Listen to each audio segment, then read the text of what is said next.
Hello बच्चों, class 10th।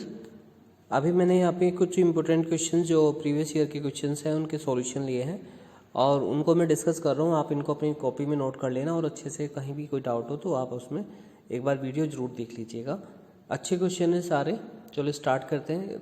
जो main question है उन्हीं का मैंने फ़ोटो लिया है। इसमें 15-20 क्वेश्चन है शायद इसमें पूरी PDF में जो सभी बोर्ड में आए हुए क्वेश्चन हैं।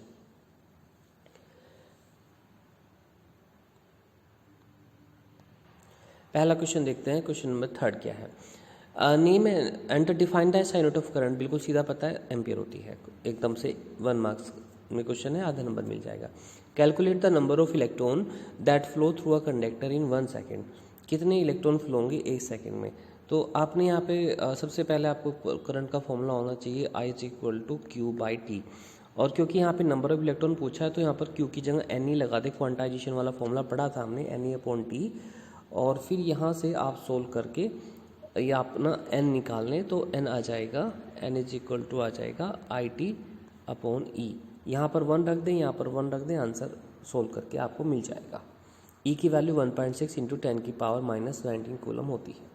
चलिए क्वेश्चन नंबर नेक्स्ट देखते हैं क्या दिया हुआ है। Find the number of electron transferred between the 2 point capped at a potential difference 20 volt if the 40 joule work is done। 40 joule of work is done। 40 joule work हुआ है अगर आपने पोटेंशियल डिफरेंस 20 वोल्ट लगाया है तो यहाँ पर कितने नंबर ऑफ इलेक्ट्रॉन ट्रांसफर होंगे वो आपको बताना है। वर्क डन दिया है, पोटेंशियल दिया हुआ है। अब आपको याद है पावर का एक फॉर्मूला हमने कराया था, rate of doing work work done upon time. तो यहाँ पर वर्क डन की बात चल रही है तो यहाँ पर आप सीधा ज़्यादा लंबा चौड़ा ना जाएं, बिल्कुल सीधा हमने एक फॉर्मूला आपको बताया हुआ है, W = Q × V। सीधा इस पे जाइएगा, W = Q × V। तो यहाँ से आप चार्ज निकाल लो, निकल जाएगा। तो यहाँ पर जो चार्ज है वो आपका आ जाएगा, चार्ज आ जाएगा W/V। W कितना दिया हुआ है, 40 दिया हुआ है, ये 20 दिया हुआ है। तो 40 को 20 से डिवाइड करके आ जाएगा 2 कूलम। सीधा ये फॉर्मूला लगाना है, 2 कूलम आगे। उसके बाद आपको निकालना है number of electron, N = Q/E। तो यहाँ 2 आ जाएगा, यहाँ पे E की वैल्यू और एकदम से आंसर आ जाएगा। कुछ नहीं करना बच्चे, राइट। तो डायरेक्टली आप इसे सोल्व कर सकते हैं। अच्छा क्वेश्चन है। चलिए नेक्स्ट क्वेश्चन देखते हैं, पढ़ो आप भी। एक इलेक्ट्रिक लैंप है और उसका रेजिस्टेंस है 20 ओम और एक कंडक्टर लगा हुआ है उसके साथ जिसका रेजिस्टेंस है 4 ओम। 6 वोल्ट की बैटरी लगी हुई है, 6 वोल्ट की बैटरी है। टोटल रेजिस्टेंस निकालना है।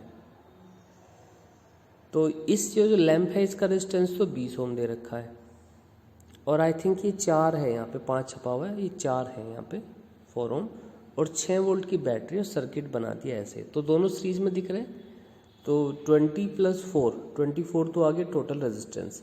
फिर मैंने आपको बताया था न्यूमेरिकल करने का तरीका, पहला स्टेप आपने रेजिस्टेंस निकाल दे, फिर करंट निकाल लो। करंट का फॉर्मूला हो गया V/R। V कितना दे रखा, 6 और रेजिस्टेंस है 24, तो आपका आ गया 0.25। ठीक है। उसके बाद इसने पूछा है कि इनमें अलग अलग कितना वोल्टेज ड्रॉप होगा। आपको पता है सीरीज में वोल्टेज अलग अलग होती है, तो वोल्टेज निकाल दो। पहले लैंप का निकाल दो, V1 = I × R करके। I तो जो आ रहा है 6/24 आ रहा है और एक का उसमें रेजिस्टेंस कितना है, 20 है, एक का 4, दोनों का अलग निकल जाएगा। फिर पावर पूछा है V × I, तो V में I का मल्टीप्लाई कर दो तो आपका आंसर आ जाएगा। जिसका भी पूछा है इसने, पावर किसका पूछा है, लैंप का पूछा है, power of lamp D part V × I।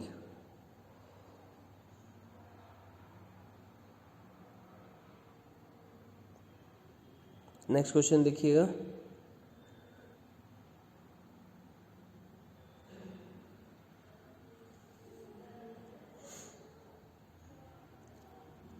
In the circuit given below the resistance R1, R2 and R3।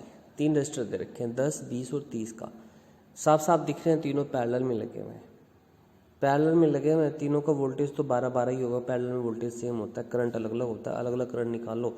I1 is equal to 12/10, 12/20, 12/30, सीधा करके आपका निकल जाएगा, करंट अलग अलग निकल गया। टोटल रेजिस्टेंस निकालना है, इनको सिंपल रेसिप्रोकल फॉर्म में लेके ऐड कर दो, टोटल रेजिस्टेंस निकल जाएगा। फिर टोटल करंट निकालना है, I1 I2 I3 जो आए तीनों को जोड़ दो सीधा सीधा। देखो कुछ नहीं करना, पैरेलल में वोल्टेज सेम होता है, पैरेलल में यहाँ 12 वोल्ट है तो इन तीनों का अलग अलग 12 वोल्ट ही ड्रॉप होगा। इसमें I1 निकालना है, ऊपर वाले में I1 निकालना है, तो I1 is equal to V/R2 V/R3 sorry V/R3 V/R1 ये सब करके निकल जाएगा। टोटल करंट निकाल पूछा है तो इन तीनों को जोड़ दो, टोटल रेजिस्टेंस पूछा है तो इनको तीनों को रेसिप्रोकल फॉर्म में ऐड कर दो और आंसर आ जाना है आपका, राइट है। चलिए एक क्वेश्चन और यहाँ पर आगे, बड़ा प्यारा सा क्वेश्चन है। In the given circuit find the total resistance of the network of the resistor current through the ammeter. Total resistance निकालो पहले तो पूरे नेटवर्क का, रेजिस्टेंस पे जाओ। देखो ये जो आपको यहाँ पे 4 दिख रहा है और ये 2 दिख रहा है, ये दोनों तो सीरीज में है और नीचे वाले ये दोनों सीरीज में। पहले ऊपर वालों को सीरीज में जोड़ लो, 4 और 2 कितना हो गया, 6 हो गया। नीचे वाला कितना हो गया, 3 और ये कितना है, 3 और 3 6 इसका बच्चे 6 इनका आ गया, 6 इनका आ गया।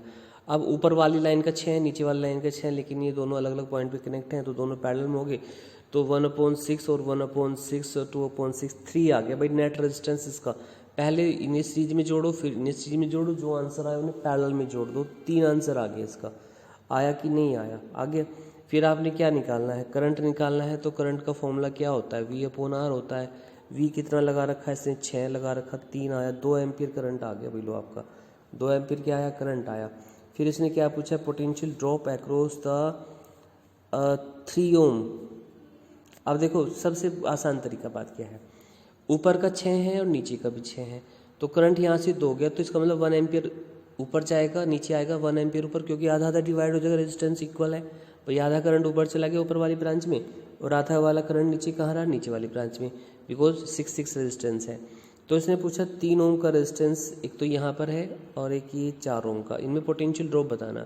तो इसका I/R कर दो, तो 4 करंट सीरीज में सेम होता है, इसमें भी सेम होगा, तो 4 × 1 यहाँ तो 4 वोल्ट हो जाएगा, यहाँ 3 वोल्ट हो जाएगा। तो देखो कितना प्यारा सा आंसर आ गया। पहले टोटल रेजिस्टेंस निकाल दिया, फिर आपने करंट निकाला, फिर हमने देखा ये जंक्शन पॉइंट पे जब ये 2 एम्पियर करंट पहुंचा, यहाँ पर ऊपर की लाइन का भी 6 ओम है, नीचे की लाइन का 6 है, तो करंट आधा आधा डिवाइड हो गया। आधा आधा डिवाइड हुआ तो ये दोनों सीरीज में, इनका करंट सेम रहेगा, इनका करंट सेम रहेगा। V/IR करके लगा के इनका वोल्टेज निकाल दिया आपने, सीधा सीधा हो गया क्वेश्चन आपका। क्वेश्चन नंबर 5 बताइए इस फिगर में देख के आप मुझे कि हम इसका टोटल रेजिस्टेंस कैसे निकालेंगे। 6 वोल्ट की बैटरी लगी हुई है और इसने पोटेंशियल ड्रॉप पूछा है अक्रॉस, ये यहाँ W की जगह ओम है बेटा, यहाँ गलत छुपा है, यहाँ पे 6 ओम है, ये 3 ओम है। बताइए कैसे होगा, ये दोनों कैसे दिख रहे हैं आपको, पैरेलल में दिख रहे हैं, पैरेलल में जोड़ लो। पैरेलल में कैसे जोड़ते हैं, 1/6 + 1/6 2/6 3 आ गया, इन दोनों का 3 आ गया, 3 इनका एक बन गया। अब ये जो 3 आया इसका, इस इधर वाले 3 के साथ क्या होगा, सीरीज में होगा, तो 3 और 3 कितना हो गया, 6 ओम हो गया। तो इस पूरी फिगर का टोटल रेजिस्टेंस कितना हुआ, 6 ओम हुआ। हो गया कि नहीं हुआ। अब 6 ओम के बाद हमें क्या निकालना है, करंट। तो V कितना है, 6 है और 6 इसका है, तो 1 एम्पियर करंट फ्लो रखा है। तो यहाँ से कितना करंट चला, 1 एम्पियर यहाँ तक पहुँचा। अब जब ये गया तो ये ऊपर भी 6 है और नीचे भी 6 है, तो आधा इसमें गया और आधा इसमें गया, 0.5 तो अगर हम इसका वोल्टेज पूछें 3 का, तो यहाँ तो 1 एम्पियर ही है, तो 3 वोल्ट आ जाएगा। और इसका कितना आएगा, 0.5 मल्टीप्लाई करना है, इसे 0.5 नीचे वाले में करना है, तो 3 वोल्ट इसका आ जाएगा। देख लीजिएगा दोनों का 3 वोल्ट आ रहा होगा। चलिए अगला क्वेश्चन बताइए क्या करना है इसमें, क्वेश्चन नंबर 6 में।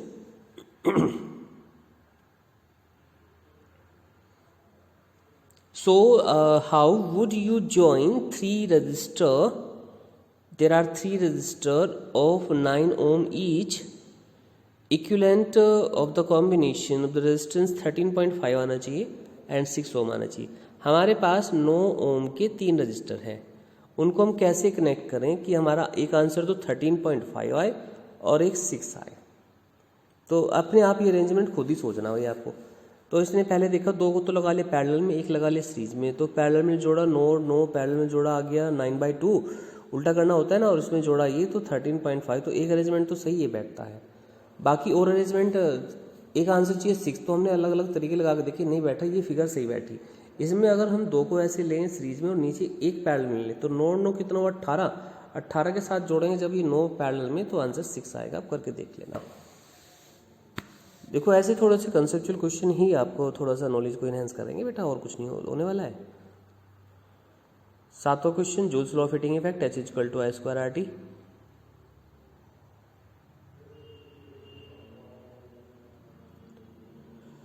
क्वेश्चन नंबर 10 देखिए, calculate the total cost of running the flowing electric device in the 1 month of September. September में कितने डेज होते हैं? 30 डेज होते हैं। If the rate 1 unit, 1 unit का कॉस्ट है 6 रुपया। तो पहला क्वेश्चन दिया, इसमें इलेक्ट्रिक हीटर है हमारे पास 1000 वोट का और उसे 5 घंटे डेली चलाते हैं, 5 घंटे डेली चलाते हैं। तो एनर्जी का फॉर्मूला बच्चे पता होना चाहिए आपको क्या होता है। एनर्जी का फॉर्मूला होता है हमारे पास power multiply time.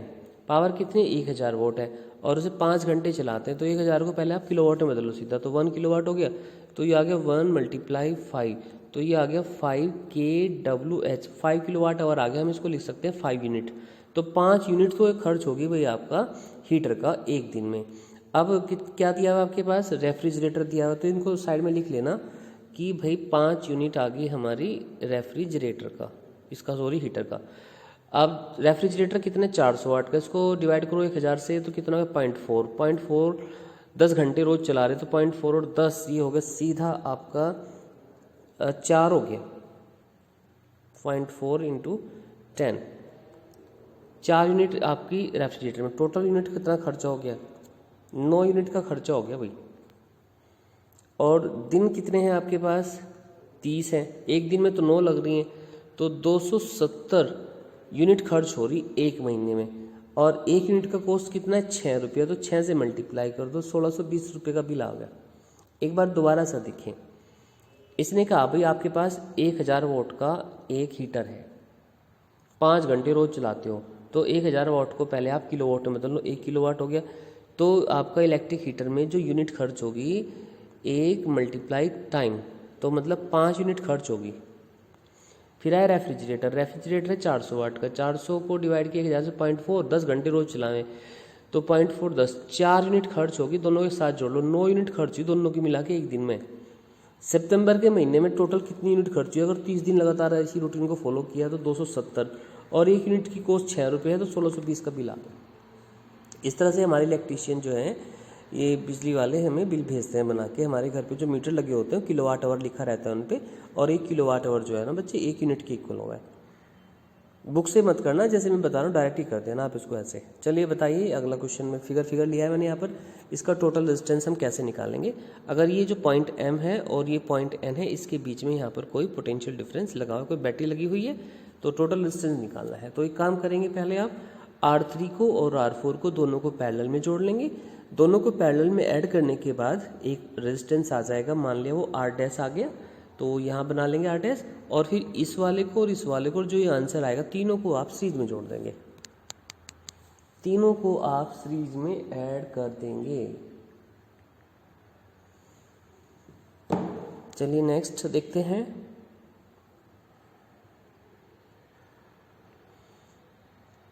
Question number 3 आ रहा है आपके सामने, देखिए बताइए क्या क्वेश्चन है।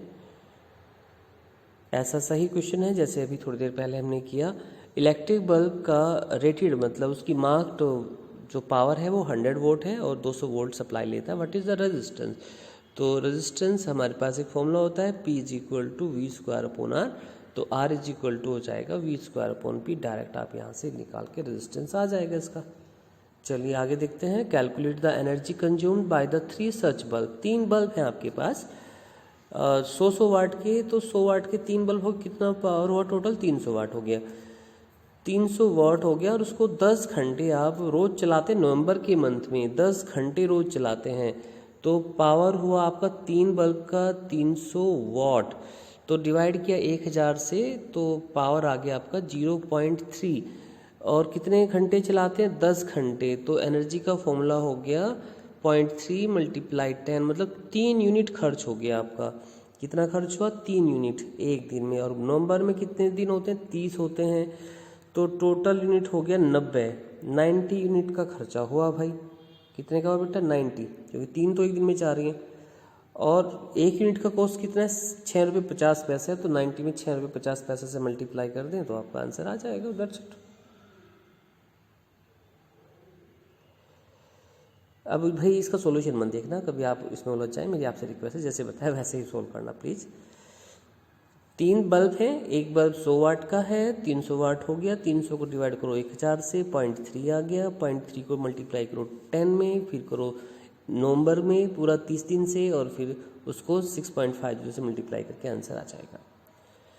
क्वेश्चन नंबर नेक्स्ट इसमें और में दिया, इसको देख लेते हैं। What is the meant by the statement 1 ओम की डेफिनेशन आपको देनी है। यहाँ पर आपको याद है ये R is equal to V upon I होता है। तो 1 ओम इज इक्वल टू हो जाएगा 1 potential difference is equal to 1 ampere current flow हो रहा है।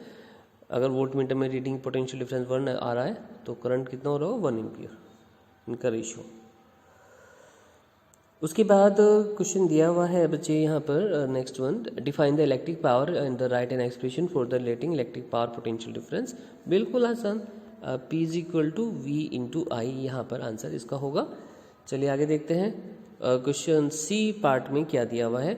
How many 132 ohms resistor in parallel are required to carrying 5 ampere to 220। तो आप पहले क्या करें, यहाँ से आर डैश निकाल लें। आर डैश कैसे निकलेगा? ये जो 220 वोल्ट है इसको आप 5 से भाग कर लें, 44 आ गया। और फिर n निकालना है, तो n निकालने के लिए जो 132 दिया हुआ है ऊपर, इसको 44 से डिवाइड कर दें तो आपका आंसर 4 आ जाएगा।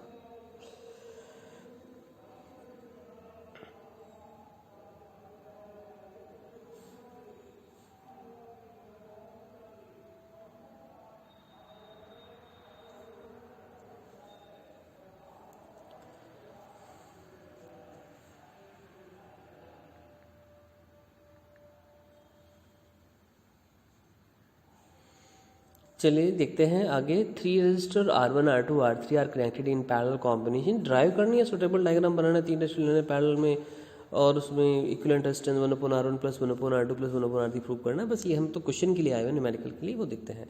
इनका टोटल रेजिस्टेंस कैसे निकलेगा? ये देखिए 20 और 20 दोनों पैरेलल में दिख रहे हैं। इनको पैरेलल में जोड़ो, 1/20 प्लस 1/20 सोल्व करके 10 आ जाएगा। जो 10 आएगा उसको इसके साथ सीरीज में लेना है, तो टोटल आंसर आ जाएगा 20, पूरा का पूरा 20 आंसर इसका होगा। ओके चलिए आगे बढ़ते हैं। आगे हमारा क्या सेक्शन जा रहा है?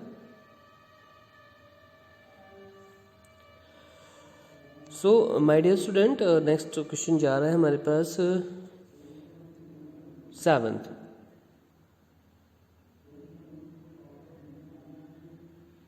Three resistors of resistance R1, R2, R3 are connected in series and parallel. Write the expression। Simple drive है।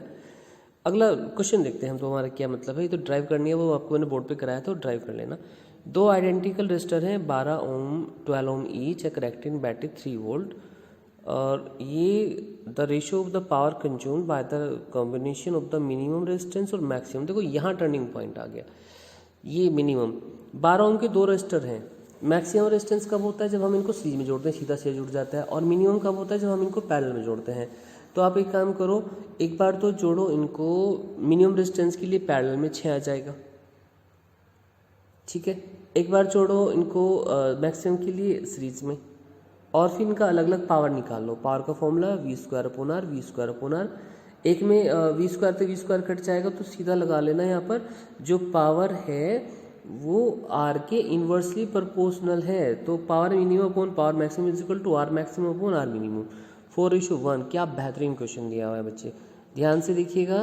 क्या पूछा हुआ इसने? रेजिस्टेंस मिनिमम कब होता है? जब आप इन्हें पैरेलल में जोड़ते हैं। और मैक्सिमम कब होता है? जब आप इन्हें सीरीज में जोड़ते हैं। तो power inversely proportional to resistance है, क्योंकि V² तो वही लगा रखा कांस्टेंट आपने, तो दिस विल बी आंसर। चलिए नेक्स्ट क्वेश्चन देखते हैं। Write the relation between the resistance of the electrical resistivity of a material of the conductor in the shape of the cylinder of length 1 and area of cross section A, hence drive the SI unit of electric resistivity। Resistivity का formula, भाई ये section आप बहुत अच्छे से कर लें यहाँ से, क्योंकि यहाँ से आपको कुछ ना कुछ क्वेश्चन मिलने वाला है। तो रेजिस्टेंस देखिए फॉर्मूला हमारे पास बनते आता है रेजिस्टिविटी L/A। तो ये फॉर्मूला आपको यहाँ पर आना चाहिए, इसकी यूनिट वगैरह ओम मीटर जो भी है रेजिस्टिविटी वो लिख लें आप। आगे क्या दिया, resistance of the metal wire of length 5 metre और इसका 100 ओम दिया, ये ओम है बेटा डब्ल्यू नहीं है, 100 ओम है, एरिया क्रॉस सेक्शन इतना दिया हुआ है। रेजिस्टिविटी निकालना है, क्रॉस मल्टीप्लाई करके यहाँ से ले लो, RA/L आ जाएगा, R दिया हुआ, A दिया हुआ, L दिया हुआ, सीधा सीधा रेजिस्टिविटी सोल्व कर दो।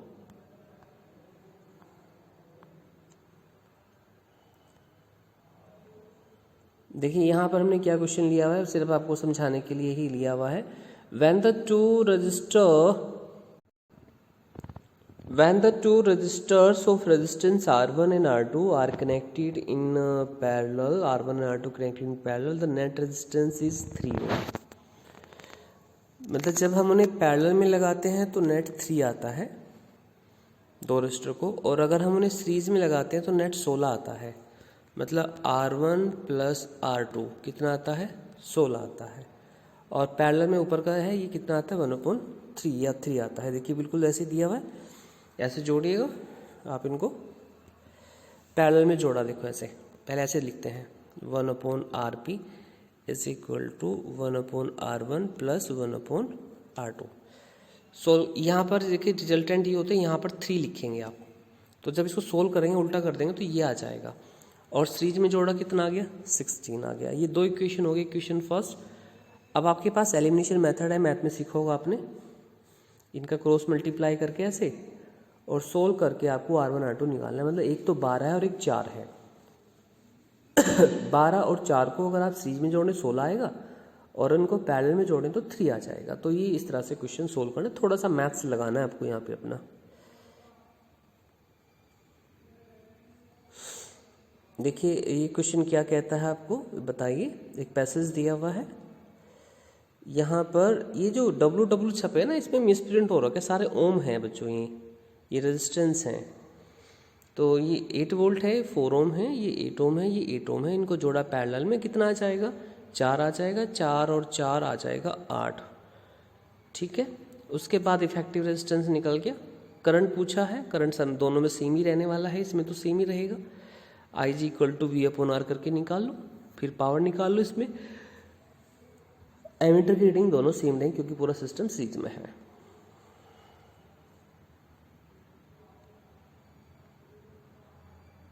रेजिस्टर क्या होता है, resistor conductor having the some value of resistance is called resistor, and resistance is the property of any conductor by virtue of which it opposes the flow of charge through it. This is a resistance। ठीक है, अब यह छोटी सी figure है आपके सामने, देखते हैं इसका सॉल्यूशन कौन बच्चे बताएगा। हमें इस फिगर का इक्विवेलेंट रेजिस्टेंस बताना है, इक्विवेलेंट रेजिस्टेंस बताना है। देखो ये दोनों हमें कैसे लग रहे हैं, पैरेलल में, ये दोनों कैसे लग रहे हैं, पैरेलल में, और ये अलग अलग सीरीज में। पहले इन दोनों को पैरेलल में जोड़ के एक बना लो, बना दोगे, फिर इन दोनों को पैरेलल में जोड़ दो, इन दोनों का एक आ जाएगा, इनका आधा आ जाएगा, तो ये दोनों एक बन जाएंगे पैरेलल में जुड़ के, ये दोनों एक बन जाएंगे। फिर इसके आंसर को 3 को और 3 को सबको सीरीज में जोड़ देना, आंसर आ जाएगा। समझ गए क्या बेटा? इन दोनों को पैरेलल जो आंसर आएगा, ये आंसर आएगा, इसको 3 को सीरीज में, टोटल रेजिस्टेंस निकल जाएगा। देखिए ये बढ़िया फिगर फंसी है मुझे भी यहाँ कहीं से, और हमें इसका भी इक्विवेलेंट रेजिस्टेंस निकालना है। कैसे निकलेगा बताइएगा। बैटरी कहाँ लगी होगी, जो पॉइंट ए है ना, यहाँ से यहाँ तक ऐसे बैटरी लगी हुई होगी, और इस तरह से फिगर है ये। देखिए इसका हमें इक्विवेलेंट रेजिस्टेंस यहाँ पे निकालना है।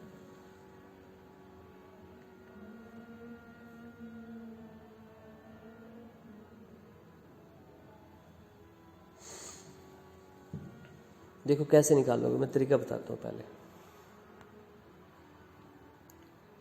ये जंक्शन पॉइंट होगा जहाँ पे मैं पॉइंट लगा रहा हूँ, पहले तो इन दोनों को जोड़ो पैरेलल में दिख रहा है, करंट डिवाइड हो रहा है। 2 और 2 को जोड़ा पैरेलल में, कितना आ जाएगा 1। तो इन दोनों को यहाँ से हटा के बस 1 लगा लेना, बस 1 आ जाएगा। फिर इन दोनों को जोड़ो पैरेलल में, इनका भी 1 आ जाएगा। तो ये 4 फिगर सोल्व होगी। तो जब इसको रफ करेंगे तो यहाँ पर बस एक रजिस्टर बनाना और यहाँ पर भी एक, इस पे 1 ओम लिख देना, इस पे 1 ओम, फिगर ख़त्म। अब नीचे आ जाओ, इन दोनों को जोड़ो पैरेलल में, कितना आएगा 1। इन दोनों को जोड़ो पैरेलल में, कितना आएगा 1। एक डायग्राम ऐसे बन जाएगा। तो अभी डायग्राम कुछ ऐसे बनेगा, देखो ऐसे, सॉरी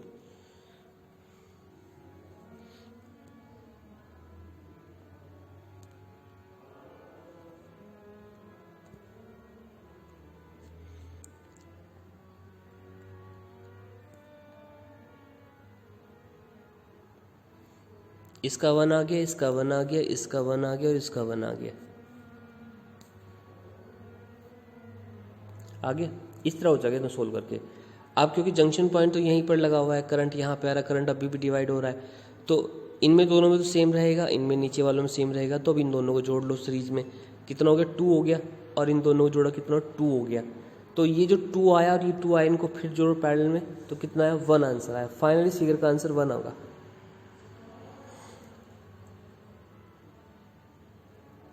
कितना आएगा बेटा 1।